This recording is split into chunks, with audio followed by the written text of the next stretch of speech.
एक बार फिर प्रजापति क्लासेस में प्रजापति यूट्यूब चैनल पर आप लोगों का स्वागत है।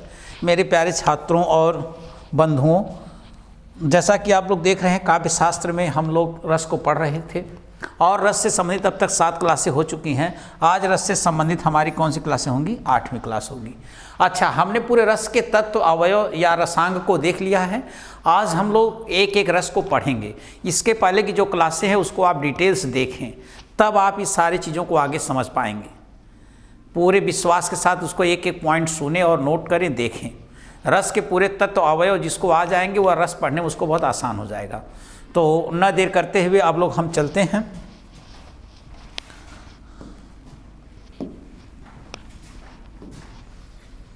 पहले आज हम लोग पढ़ेंगे कौन सा रस? श्रृंगार रस।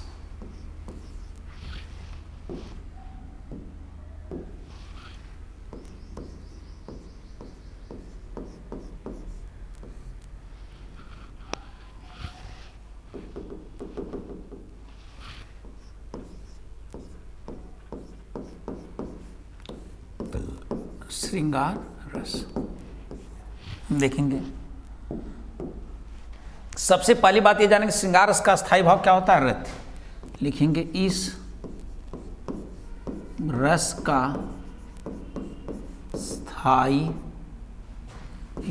का स्थायी भाव क्या होता है? रति। रति होता है। इस रस का स्थायी भाव क्या होता है मित्र? रति होता है। और रति का अर्थ होता है, रति का अर्थ होता है, रति का अर्थ होता है प्रेम। रति का क्या अर्थ होता है? प्रेम। यह बात आप लिखेंगे। रति का क्या अर्थ होता है? प्रेम। इस रस का स्थायी भाव क्या है? रति। रति होता है। रति का अर्थ क्या होता है? रति का अर्थ होता है प्रेम। होता है क्या अर्थ होता है? प्रेम। रति का अर्थ होता है प्रेम। यह बात जानेंगे। फिर लिखेंगे। अच्छा,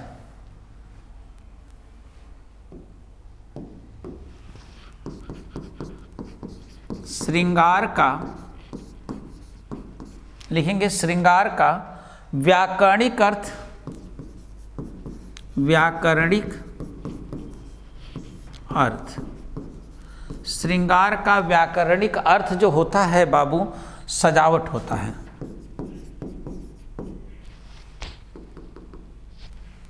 सजावट। श्रृंगार का व्याकरणिक अर्थ सजावट होता है। श्रृंगार का व्याकरणिक अर्थ क्या होता है? सजावट होता है। अब इसको हम जानेंगे, ध्यान देंगे। नीचे आते हैं। दूसरी पॉइंट लिखेंगे। श्रृंगार शब्द 2 शब्दों से मिलकर बना है। श्रृंगार शब्द 2 शब्दों से मिलकर बना है। श्रृंगार शब्द 2 शब्दों से मिलकर बना है। नंबर 1 श्रृंग प्लस आर। श्रृंग प्लस आर। अब देखेंगे मित्र, श्रृंग का क्या अर्थ होता है? श्रृंग का अर्थ होता है काम वासना या काम भावना। काम वासना या काम भावना। काम वासना या काम भावना। श्रृंग का अर्थ होता है काम वासना या काम भावना। एक चीज आप ये जान गए। लेकिन आर का अर्थ होता है, लिख लेंगे, उद्रेक या प्रकट होना। उद्रेक या प्रकट होना। उद्रेक या प्रकट होना। श्रृंग का अर्थ है काम वासना या काम भावना और आर का अर्थ है उद्रेक या प्रकट होना। फिर लिखेंगे, इसलिए श्रृंगार रस का काव्यशास्त्रीय अर्थ, इसलिए श्रृंगार शब्द का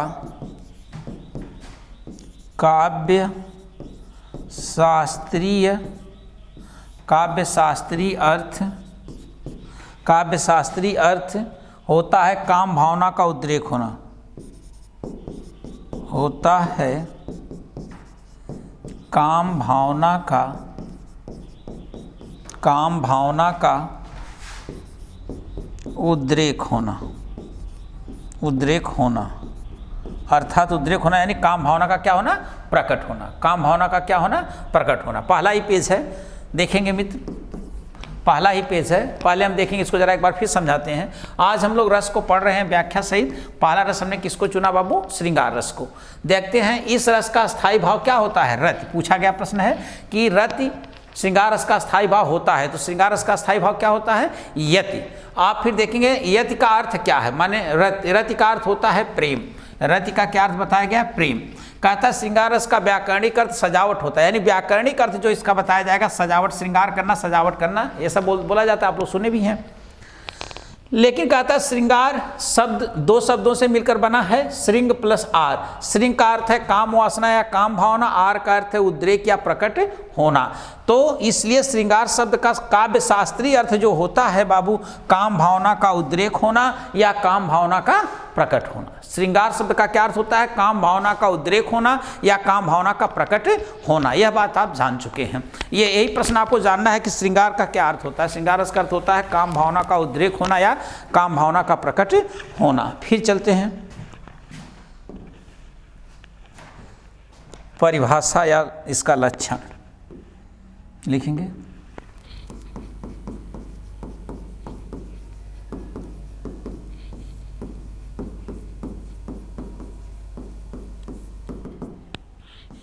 परिभाषा या लक्षण लिखेंगे मित्र, परिभाषा या लक्षण। चलिए, कहता है जहां नायक और नायिका के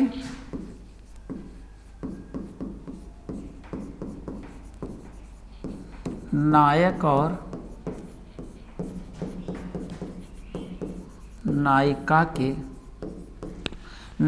नायिका के देखें बेटा, जहां नायक और नायिका के हृदय में रति नामक स्थायी भाव, हृदय में रति नामक स्थायी भाव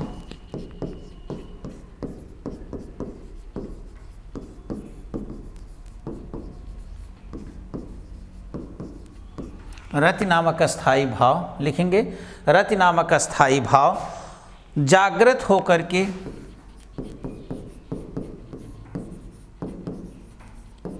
जागृत होकर के विभाव अनुभाव संचारी भावों से, विभाव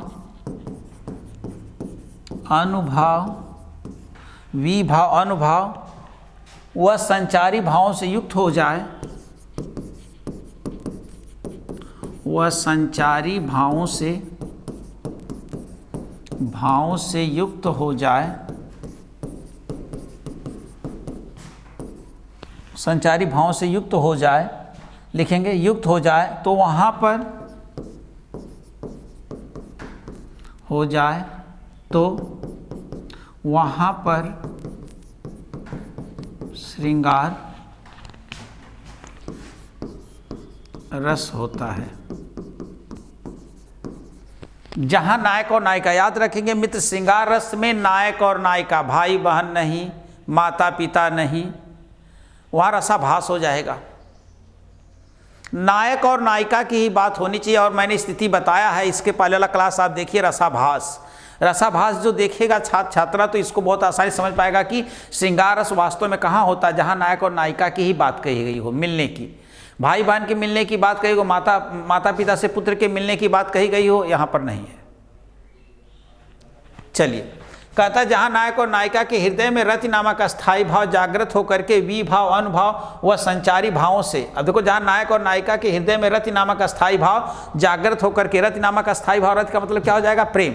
प्रेम नामक स्थायी भाव जागृत होकर के विभाव अनुभाव और संचारी भावों से क्या हो जाता है, युक्त हो जाता है। तो वहाँ पर कौन सा रस होता है, श्रृंगार रस होता है। मित्र जरा समझेंगे चारों अंग हैं कि नहीं। देखिए, ये देखिए, यहाँ पर हृदय में जब रति अस्थायी भाव, फिर उसके बाद बेटा यहाँ आएंगे अस्थायी जागृत होकर के किसमें, चारों अंग, विभाव अनुभाव और संचारी भाव। ये चारों अंग जब तक पुष्ट नहीं होंगे तब तक रस की उत्पत्ति नहीं हो सकती। ये चारों अंग पुष्ट होना ही है। यानी कौन चारों अंग, अस्थायी भाव, विभाव अनुभाव, संचारी भाव। तो आप अपने से परिभाषा बता दीजिए। जब रति नामक अस्थायी भाव, विभाव अनुभाव, संचारी भाव में संचारी भाव से युक्त हो जाता है तो वहाँ पर श्रृंगार रस होता है। मेन कमाल उसी अस्थाई भाव का है। जिसकी परिभाषा लिखनी हो, जैसे करुण रस की लिखनी हो तो करुण रस का स्थायी भाव क्या होता है? शोक। तो आप बोलिए जब शोक नामक स्थायी भाव विभाव अनुभव संचारी भाव से युक्त हो जाता है तो वहाँ पे करुण रस होता है। तो वही तो परिभाषा लिखी गई है। देखिए, जहाँ नायक और नायिका के हृदय में रति नामक स्थायी भाव जागृत होकर के विभाव अनुभव संचारी भाव से युक्त हो जाता है तो वहाँ पे कौन सा रस होता है? श्रृंगार रस होता है। यानी जहाँ पे नायक और नायिका बैठे उनसे प्रेम उत्पन्न हो जाए उन दोनों में, नायक और नायिका के अंदर। देखो यही लिखा है ना परिभाषा, पहले समझिए कि जहाँ पर नायक और नायिका के हृदय में रति नामक अस्थायी भाव जागृत होकर के, यानी रत नामक अस्थायी भाव जागे, जगला ही लेना है। रति नामक अस्थायी भाव जागने के बाद विभाव अनुभव संचारी भावों से युक्त हो जाए, यानी पूरी तरह से पुष्टि हो जाए, तब तो वहां पर क्या होता है? श्रृंगार रस होता है। जैसे तबीयत थोड़ा डाउन है, देखते हैं कि कूकै लगी कोयलिया कदम बन पर बैठी फेरी, धोए धोए पात हिल हिल सर से लागे।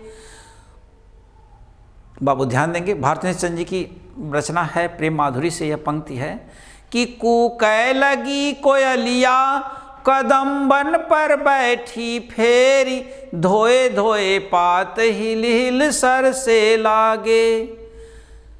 अब नायक और नायिका दोनों आपस में बैठे हुए हैं और नायक नायिका इस दृश्य को देखते हैं। आगे वर्णन करते हैं भारतेंद्र जी कि हरि भाई पवन श्री, माने उन्होंने नायक और नायिका बैठे हुए हैं और वे आपस में बात कर रहे हैं। क्या कर रहे हैं कि कूकै लगी कोयलिया कदम्बन पर बैठी फेरी, और धोए धोए पात हिल हिल सर से लागे। और बोले लगे दादूर मयूर लगी नाची फेरी, और देख के संजोगी जन हिया हर से लागे। अब देखो, देख के संजोगी जन हिया हर, संजोगी जन मान नायक और नायिका, और वहाँ उनको रति नामक स्थायी भाव जाग गया। कुह के लगी कोयलिया कदम बन पर बैठी फेरी, धोए धोए पात हिल हिल सर से लागे। बोले लगे मयूर बोले लगे दादूर मयूर लगे नाची फेरी, और देख के संजोगी जन हिया हर से लागे। हरि भाई भूम सिरी पवन चलन लागी, माने नायक और नायिका बैठे हुए आपस में बात कर रहे हैं। तो यहाँ पे उनको रति नामक अस्थायी भाव जागृत हो गया है, और जागृत होकर के वो विभाव भाव संचारी भाव में परिणित हो गया है। तो यहाँ पर कौन सा रस हो जाएगा? श्रृंगार रस। श्रृंगार रस की परिभाषा, जब नायक और नायिका के हृदय में रति नामक अस्थायी भाव जागृत होकर के विभाव भाव संचारी भाव से युक्त हो जाता है तो वहाँ पे कौन सा रस होता है? श्रृंगार रस होता है। फिर नीचे लिखेंगे बाबू, कहानी यही शुरू होगी। श्रृंगार रस के भेद। श्रृंगार रस के भेद लिखेंगे। श्रृंगार रस के दो भेद होते हैं।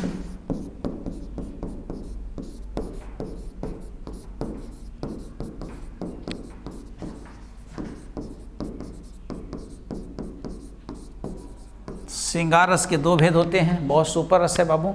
नंबर 1 संयोग श्रृंगार रस, नंबर 2 वियोग श्रृंगार रस। इसी का नाम मित्र पूछा गया है। संयोग श्रृंगार रस को और किस नाम से जानते हैं? तो यह चीज़ आप लोग जानेंगे थोड़ा से संयोग श्रृंगार के बारे में, लिख लेंगे। विप्रलंभ रस,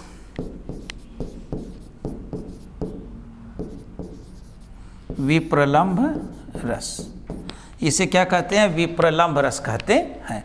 संयोग श्रृंगार रस के कितने भेद बताए गए? 2। श्रृंगार रस के कितने भेद बताए गए? 2। नंबर 1 संयोग श्रृंगार रस और वियोग श्रृंगार रस। और संयोग श्रृंगार रस को ही क्या कहते हैं? विप्रलंभ रस। ये बात आप जरूर याद रखेंगे। किस रस को विप्रलंभ रस के नाम से जाना गया? तो किसको जाना गया? संयोग श्रृंगार रस को। नेक्स्ट चलते हैं। नंबर 1 संयोग श्रृंगार रस। नंबर 1 चलते हैं संयोग श्रृंगार रस, लिखेंगे। लिखेंगे बाबू संयोग श्रृंगार रस। जब नायक और नायिका, ये जरूर नायक शब्द नायिका शब्द रहेगा, जब नायक और नायिका, जब नायक और नायिका परस्पर नजदीक हों,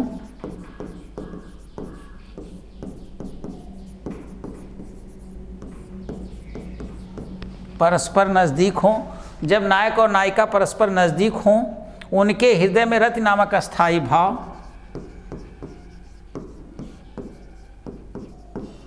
उनके हृदय में रति नामक स्थायी भाव, उनके हृदय में रति नामक अस्थायी भाव जागृत हो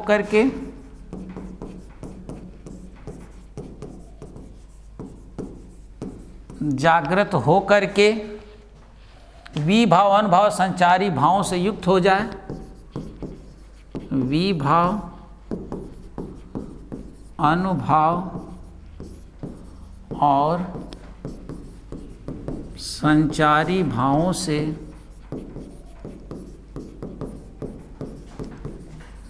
से युक्त हो जाए, संचारी भावों से युक्त हो जाए तो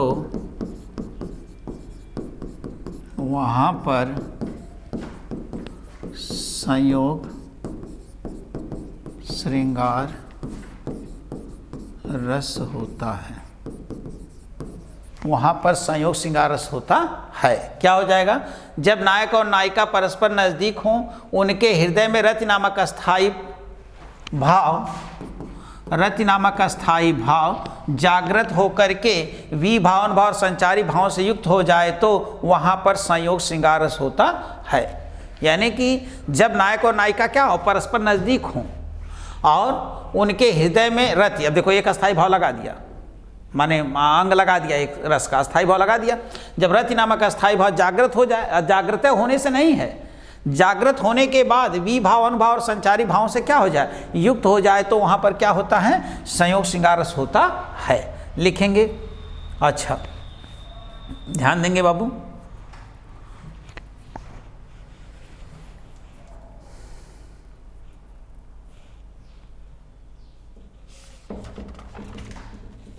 उदाहरण देखेंगे, एक हम लोग लक्षण,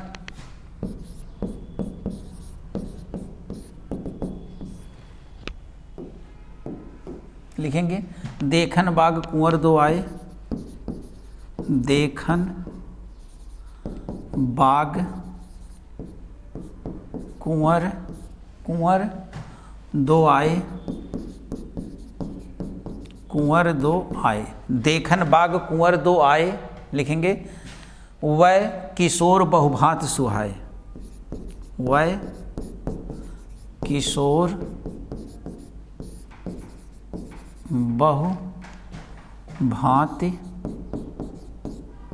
बहुभांति सुहाए, बहुभांति सुहाए। श्यामल गौर किम कौन बखानी, श्यामल गौर किम कौन बखानी, श्यामल गौर किम कौन बखानी, गिरा और नयन नयन बिनु बानी, गिरा और नयन नयन बिनु बानी, गिरा और नयन नयन बिनु बानी। लिखेंगे चितवत चकित चहु दिस सीता, चितवत चकित चहु दिस सीता, चहु दिस सीता, कहाँ गए नृप किशोर मनु चिंता, कहाँ गए नृप किशोर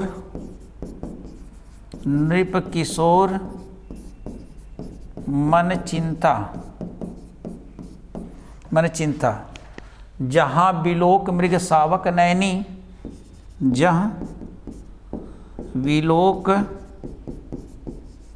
मृग सावक नैनी, सावक नैनी, जहूँ तहूँ बरिस, जहूँ तहूँ तहूँ बरिस, जह तहूँ बरिस, कमल सित सेनी, कमल सित सेनी, सेनी, लता ओट तब सखिन लखाए, लता ओट तब, लता ओट तब सखिन, सखिन लखाए,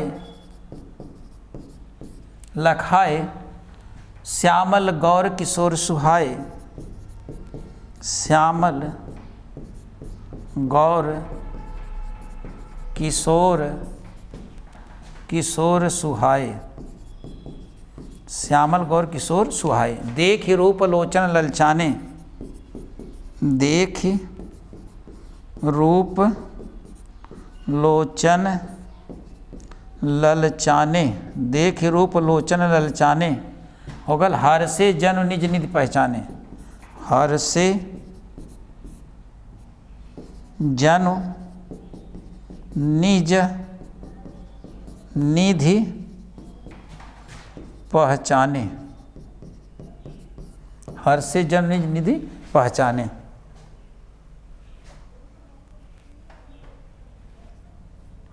होगा, ध्यान देंगे। जब नायक और नायिका के परस्पर नजदीक हों, उनके हृदय में रति नामक अस्थायी भाव जागृत होकर के वी भाव और संचारी भाव से युक्त हो जाए तो वहाँ पर संयोग श्रृंगार रस होता है। जैसे देखन बाग कुंवर दो आए, वह किशोर बहुभांति सुहाए, श्यामल गौर किम कौन बखानी, गिरा अनयन नयन बिनुबानी, चितवत चौचकित चितवत चकित चौदिस सीता, कहाँ गए गए नृप किशोर मन चिंता, जह बिलोक मृग सावक नयनी, जह तऊ बरिस कमल सित सैनी, और लता ओट तब सखिन लखाए, श्यामल गौर किशोर सुहाए, देख रूप लोचन ललचाने, हर से जनु निज निधि पहचाने। ध्यान देंगे, अभी समझाएंगे बाबू, एक बार लिखिए। स्पष्टीकरण,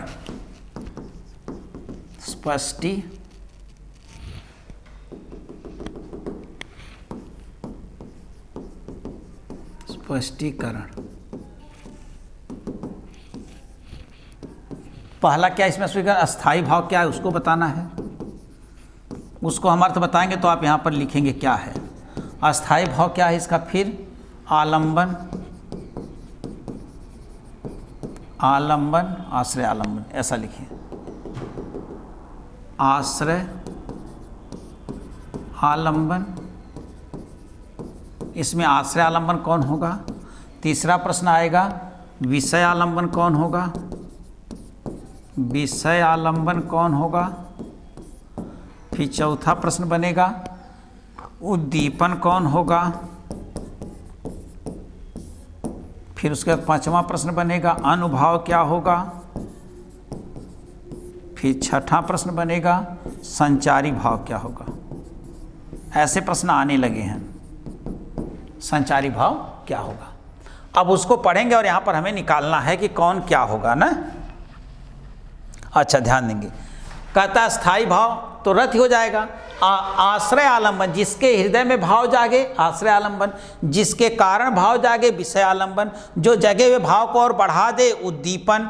फिर उसके बाद अनुभाव, आश्रय के द्वारा की गई चेष्टा अनुभाव कहलाती है। संचारी भाव माने आश्रय जकरे भाव जग तो वो चेष्टा करी, अनुभाव। संचारी भाव क्या कहते हैं, जो तुरंत भावनाएं जागृत होती हैं फिर सुसुप्त अवस्था में हो जाती हैं। अब देखेंगे, अब यहाँ पर हम लोग बैक आते हैं। कहता है कि संयोग श्रृंगार रस जब नायक और नायिका परस्पर नजदीक हों, उनके हृदय में रति नामक अस्थायी भाव जागृत होकर के वी भाव और संचारी भावों से युक्त हो जाए तो वहां पर संयोग श्रृंगार रस होता है। जैसे देखन बाग कुंवर दो आए, वह किशोर बहु भांति सुहाए। देखन बाग कुंवर दो आए, वह किशोर बहु भांति सुहाए। श्यामल गौर किम कौन बखानी, गिरा अनयन नयन बिनु बानी। चितवत चकित चहुदिस सीता, कहाँ गए नृप किशोर मन चिंता। जहाँ बिलोक मृग सावक नयनी, जहाँ तहु बरिस कमल सित श्रेणी। लता ओठ तब सखिन लखाए, श्यामल गौर किशोर सुहाए। देखी रूप लोचन ललचाने, हर से जन निज निधि पहचाने। अब वर्णन क्या है, धनुष भंग का समय है और सभी राजा आए हुए हैं धनुष भंग की वो माने चल रहा है यज्ञ उसमें धनुष का, और उसको तोड़ने की बात चल रही है। सब राजा लगे हुए हैं। काफ़ी समय बीत जाने के बाद लक्ष्मण और प्रभु श्री रामचंद्र जी लक्ष्मण को साथ लेकर के जो जनक जी की फुलवारी है वहाँ पर चले जाते हैं घूमने के लिए, और माता सीता की सखियाँ भी वहाँ चली जाती हैं। उस समय का दृश्य है। तो जब नायक और नायिका नज़दीक हों और उनको देख करके जब रति नामक का स्थायी भाव उठता है तो वहाँ पर सहयोग श्रृंगार रस होता है। तो यही देखते क्या कहते हैं कि देखन बाग कुंवर दो आए, कि माने दो कुंवर बाग को देखने के लिए आए हुए हैं। राम और लक्ष्मण की बात की जा रही है।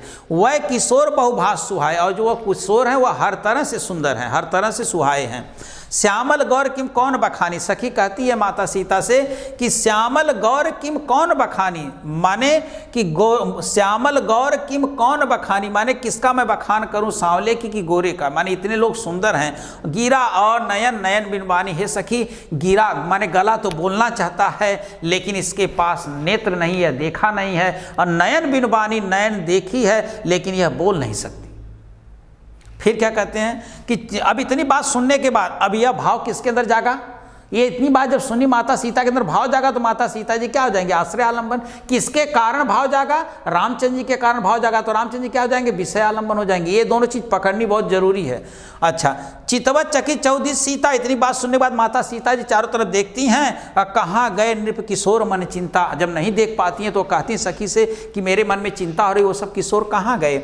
जहाँ बिलोक मृग सावक नैनी, और जह तहु बरिस कमल सित सैनी, यानी कि वो चारों तरफ देखती हैं और वो ऐसे देखती हैं रामचंद्र जी को जैसे खिले हुए कमल को जो भौरों का समूह देखता है, यानी चारों तरफ से परेशान है। देखो भाव जाग गया माता सीता जी के अंदर।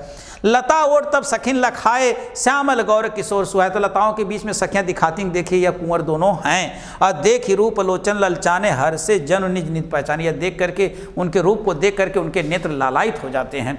तो आप ये बताएंगे, अब प्रश्न यही उठता है आगे चल करके कि अस्थाई भाव कौन है। तो आपको मित्र पता है कि अस्थाई भाव तो पहले से पता है, क्या हो गया, रति। फिर क्या आश्रय आलंबन कौन हो गया, सीता हो गई। यहाँ से प्रश्न ऐसे बनेगा कि दिए गए वाक्य में कौन आश्रय कौन आलंबन है, सीता। जिसके हृदय में भाव जागे, जिसके कारण भाव जागे, तो यहाँ राम हो गए। उद्दीपन, उद्दीपन को आप लोग लिख लेंगे वाटिका, वाटिका मनोहर दृश्य है बाबू। ओकरे बाद लिख लेंगे सीता, सीता की स्मृति, की स्मृति। सीता की स्मृति क्या हो जाएगी, मैंने बताया स्व की और पर की है। स्व की माने सीता कहती कहीं ऐसा हो कि ऐसे गायब ना हो जाए। माता सीता जी के अंदर और बढ़ रहा है प्रेशर की, एक बार दिखाए तुम लोग फिर कहाँ गए, झूठी कह रही हो क्या, तो और चीज बढ़ती जा रही है। यानी वही सीता की स्मृति, उद्दीपन अंदर से स्वकीय जो है। फिर क्या कहता है, पर की, वाटिका, वाटिका है सब। अनुभाव बाबू, अनुभाव क्या हो जाएगा आपका, स्तंभ देह का भारी होना, एक टक देखना, है ना। स्तंभ, ये स्तंभ माने जड़त की स्थिति में खड़ी हो जाती हैं। और फिर उसके बाद हो गया बेटा एक टक देखना, कायिक अनुभव, एक टक देखना। श्री सैनी बताया ना कि जैसे भौरा कमल के पुष्पों को देखता है। और संचारी भाव आपका क्या हो जाएगा, हर्ष, हर्ष। संचारी भाव क्या हो जाएगा, हर्ष। समझ पाया। तो ये चीजें क्या हो गई। अब वह पंक्ति दे करके पूछेगा कौन इसमें अस्थाई भाव है, कौन इसमें आश्रय, कौन आलंबन, कौन विषय, कौन उद्दीपन, कौन अनुभाव है। अनुभाव का मतलब क्या होगा, आश्रय द्वारा की गई चेष्टा। तो आश्रय चेष्टा ही करा, स्तंभ खड़े हो गए जड़ की स्थिति में, एक टक देखना, तभी आप पकड़ लेंगे मित्र। जिसको अंग आ रहा है, रस के अंग आ रहे हैं, वो बहुत आसानी से कार्य कर सकता है। आप सोचिए, देखिए अस्थाई भाव रहती, आश्रय आलंबन, जिसके हृदय में भाव जागे तो सीता के हृदय में भाव जागा। और फिर जिसके कारण जागा यानी राम के कारण जागा। उद्दीपन कौन है, वाटिका, सीता की स्मृति। और अनुभाव कौन है बाबू, स्तंभ, एक टक देखना। आश्रय की चेष्टा को अनुभव में आप फिलअप करेंगे। और फिर क्या, संचारी भाव किसे कहते हैं, हर्ष। जड़ता भी हो जाएगा संचारी भाव, जड़ता भी। आगे चलेंगे, एक एग्जाम्पल और ले लेते हैं हम लोग। बहुत बार पूछा गया, राम लिखेंगे, राम को रूप निहारत जानकी, राम को रूप निहारत जानकी, राम को रूप निहारत जानकी, कंगन के नग की परछाई, कंगन के नग की परछाई, राम के रूप निहारत जानकी, कंगन के नग की परछाई, परछाई। फिर नीचे लिखेंगे, याते समय छवि, याते समय छवि, याते समय छवि, याते समय सुधि, याते समय सुधि, भूल गई, कर टेक रही पलटारत नाही, कर टेक रही पल टारत नाही। राम को रूप निहारती जानकी, कंगन के नग की परछाई, यात सब सुधि भूल गई, कर टेक रही पल टारती नाही, यात सब सुधि भूल गई। अब देखो यहाँ पर बाबू अनुभाव क्या हो जाएगा, यहाँ पर अनुभाव क्या हो जाएगा, प्रलय। यहाँ पे प्रलय हो जाएगा, और टेक रही पलटारत नाही, यहाँ पर क्या हो जाएगा, स्तंभ। क्या हो जाएगा, स्तंभ, माने जड़त्व की स्थिति में हो जाती है, कर टेक रही पलटारत नाही। और आश्रय कौन हो जाएगा, आश्रय आलंबन सीता, विषय आलंबन कौन हो जाएगा, राम हो जाएगा, विषय आलंबन कौन हो जाएंगे, राम हो जाएंगे। तो ऐसे देख करके पूछ भी सकता है कि यहाँ पर कौन सी क्या स्थिति है। एक एग्जाम्पल पूछा गया, और एक एग्जाम्पल यह खूब पूछा गया, बतरस लालच लाल की। दूसरा एग्जाम्पल ये दूसरा है, और ये तीसरा,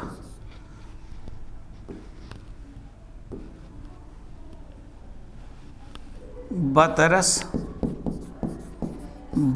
लालच लाल की, मुरली धरी लुकाए, मुरली धरी लुकाए। फिर क्या कहते हैं, सौह करें भौहन हंसें, सौह करे भौहन हंसें, और देन कहें नट जाए।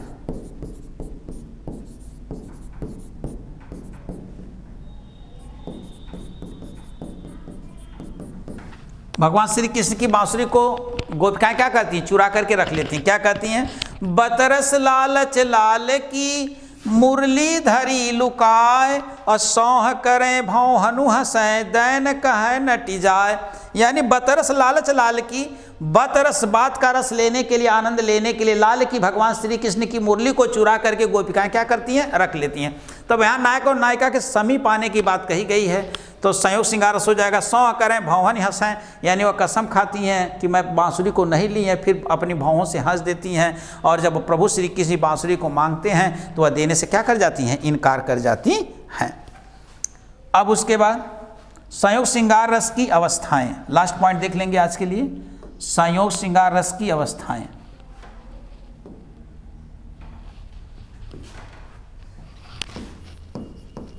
संयोग श्रृंगार रस की अवस्थाएं।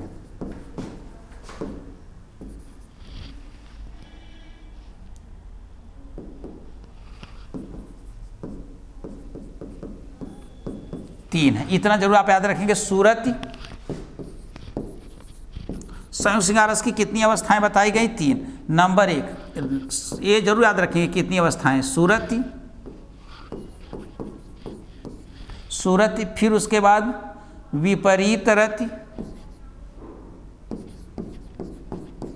विपरीत रति, और तीसरा है सुरतांत वर्णन, सुरतांत वर्णन। संयोग श्रृंगार रस समाप्त हुआ। चलते हैं, एक बार देख लेते हैं पूरा।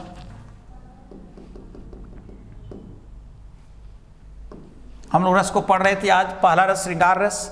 ध्यान देंगे, इस रस का स्थायी भाव क्या होता है? रति होता है। रति का अर्थ होता है प्रेम। श्रृंगार का व्याकरणिक अर्थ क्या होता है? सजावट होता है। श्रृंगार रस दो शब्दों से मिलकर बना है। नंबर 1 श्रृंग प्लस आर। श्रृंग का अर्थ होता है काम वासना या काम भावना, आर का अर्थ होता है उद्रेक करना या प्रकट करना। अच्छा, इसलिए श्रृंगार का शाब्दिक माने काव्य शास्त्रीय अर्थ क्या होता है? काम भावनाओं का उद्रेक होना या काम भावनाओं का प्रकट होना। फिर परिभाषा या लक्षण क्या लिखा गया? जहां नायक और नायिका के हृदय में रति नामक अस्थायी भाव जागृत होकर के विभाव अनुभाव संचारी भावों से युक्त हो जाता है तो वहां पर क्या होता है? श्रृंगार रस होता है। श्रृंगार रस के भेद, श्रृंगार रस के कितने भेद बताए गए? 2 बताए गए, संयोग श्रृंगार रस और वियोग श्रृंगार रस। संयोग श्रृंगार रस को वियोग श्रृंगार, यहाँ पर मिस्टेक हो गई बाबू, ये बहुत बड़ी मिस्टेक है, ध्यान नहीं दिया मैंने। वियोग श्रृंगार रस को बाबू क्या कहते हैं? बना लेंगे आप लोग। वियोग श्रृंगार रस को क्या कहते हैं? विप्रलंब रस। विप्रलंब रस।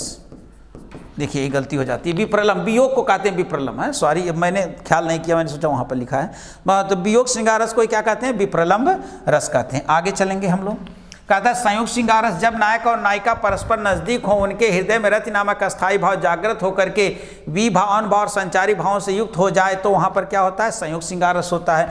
जैसे देखन बाग कुंवर दो आए, वह किशोर बहु भांति सुहाए, श्यामल गौर किम करु बखानी, गिरा नयन नयन बिनुबानी, चितवत चकित चहुदिस सीता, कहाँ गए नृप किशोर मन चिंता, जह बिलोक मृग सावक नैनी, जह तहु बरिस कमल सित सेनी, लता ओठ तब सखिन लखाए, श्यामल गौर किशोर सुहाए, देखी रूप लोचन ललचाने, हर से जनु निज निधि पहचाने। स्पष्टीकरण, अस्थाई भाव रति है, आश्रय आलंबन सीता है, विषय आलंबन राम है, उद्दीपन वाटिका सीता की स्मृति यानी जो और बढ़ाने का काम कर रही है, अनुभाव स्तंभ और एकटक देखना है, संचारी भाव हर्ष और जड़ता है। अन्य उदाहरण हमने लिया था, राम को रूप निहारती जानकी, कंगन के नग की परछाई, यात सब सुधि भूल गई, कर टेक रही पलटारती नाही, यात सब छवि भूल गई। अब उसके बाद एक एग्जाम्पल और है, बतरस लालच लाल की, मुरली धरी लुकाए, असौं करे भवन हंसे, दैन कहे नटी जाए। पूछे गए एग्जाम्पल है। अगला है कि संयोग श्रृंगार रस के जो है कितनी अवस्थाएं होती हैं, तो संयोग श्रृंगार रस की अवस्थाओं को 3 बताया गया बाबू। संयोग श्रृंगार की अवस्थाओं को 3 बताया गया है। वह कौन कौन सी हैं? सूरत, विपरीत रति और सुरतांत। अगर कुछ नहीं याद हो तो इतना जरूर याद करें, संयोग श्रृंगार कितनी अवस्थाएं हैं? 3, सूरत, विपरीत रति और सुरतांत वर्णन। तो नेक्स्ट क्लास का समय हो चुका है, आज के लिए इतना ही। एक बार क्लास को आप लोग देखें, ज़्यादा से ज़्यादा लोगों को शेयर करें, आप लोग सब्सक्राइब करें, लाइक करें, लोगों को बताएं और डिटेल्स पढ़ने का प्रयास करें। धन्यवाद, आज के लिए इतना ही।